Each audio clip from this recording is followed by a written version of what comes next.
I'm 30 seconds. 30 seconds. I'm sorry, I misread the cue. A couple things that I won't do, and I want to point this out. Number one, I won't demand that the university give me thousands and thousands of dollars in food and alcohol and sporting tickets to have access to the university. I will be accessible to the university always. I won't require prime sporting tickets so that I can look down on you from the press box. Again, those are the kind of things that we cannot allow to occur. You know, there's a theme in this election, and that is change, and there is no doubt about it that we need change. Thank you. I apologize, Mr. Schaefer. I'm having trouble with That's right, I don't have a clock. Maybe if you held up when there's 1 minute left, and then the candidates could see you as well. Senator Graham, the current financial crisis has many students and their families concerned about how they can continue to fund their education. What steps would you take to ensure that college continues to be affordable and accessible in these uncertain economic times? First of all, I think there's a number of things that we can do. One is we need to get more direct state support to the universities.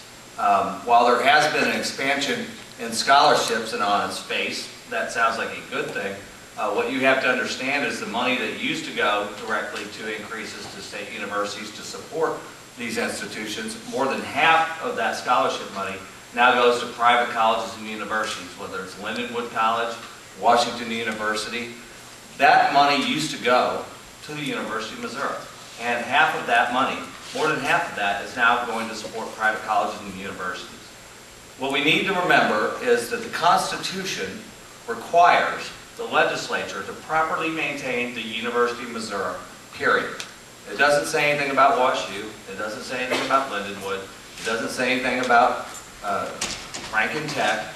It talks about the University of Missouri, but we're now losing some of that money, and in those scholarship programs, they're no longer need-based. And when there was an opportunity to do that last year in the House, that failed by 1 vote. We could have had Prepare to Care and needs-based those scholarships, and that failed by 1 vote in the House. We need to go back and rethink how we're funding higher education, make sure that we support our public colleges and universities. I think we also need to make sure that the student has a vote on the Board of Curators. The Board of Curators continues to raise tuition, and the student doesn't have a chance to vote.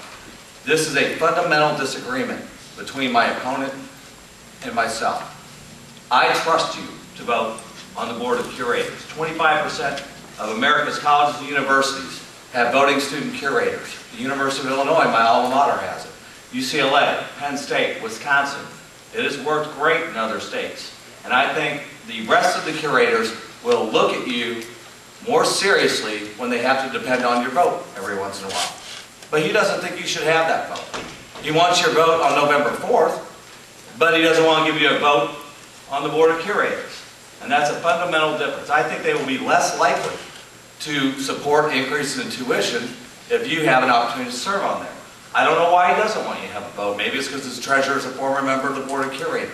Because they get in this club, and they don't think that the students should have that opportunity. If you're old enough to fight and die for us in Iraq, you're old enough to vote for the president, you're old enough to vote for state senator, then you are definitely mature enough to vote on the Board of Curators, and I think that can help keep tuition in control. The student also knows more about what's going on campus and where some of the waste is. You can help keep that budget in control, which keeps your tuition from going up, and that's a fundamental difference. And the other thing we need to do is support our student loan agency in this state. Mohila has been almost wiped out.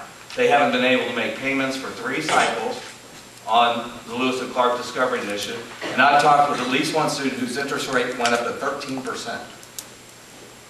They were warned of this credit crisis. People can't say we didn't know it was going to happen because the Liskarnen report spelled it out.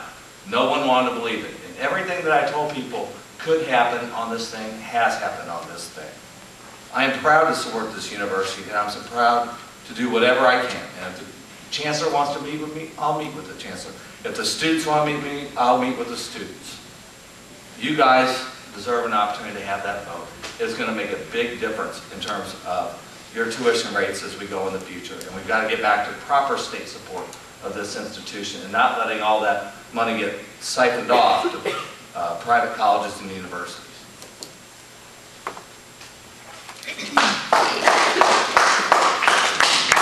Could you hold your applause, please, so that everyone will have a chance?